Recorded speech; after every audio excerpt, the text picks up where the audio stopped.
PHEV буюу plug-in hybrid автомашин уламжлалт бензин болон hybrid автомашинуудаас юугаар илүү давуу талтай вэ? Уламжлалт дотоод чадалтын хөдөлгөөрүүд болох бензин болон дизель хөдөлгөөрүүдээс илүү хүчтэй, илүү хэмнэлттэй болж ирсэн. Plug-in hybrid автомашин нь энгийн бензин хөдөлгөөрийг бодох юм бол илүү хол цаг, илүү хэмнэлттэй тулах чадвартай байдаг.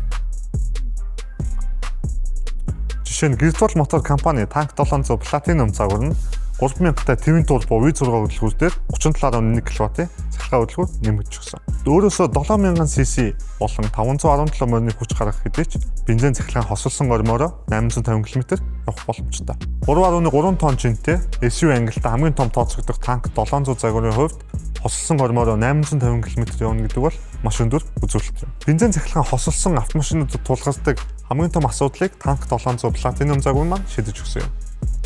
Энэ нь юу вэ гэвэл цахилгаан мотор болон батарей нь багажинда байрлаж өгсөн. Хүүтний нөхцөл батарей өөрийгөө халаах горимтой. Хоёрдугаарт ус туулах үед ус нэвчих эрсдэлгүй. Гуравдугаарт бастат замаар явах үед батарей гэмтэх, тулах, зохих эрсдэлгүй. Танк 700 Platinum загварыг та өөрчлөлтөө 10% төлөөд 1.2% хүүтэй бүх банкны ногоон зээлээр худалдаа авах боломжтой.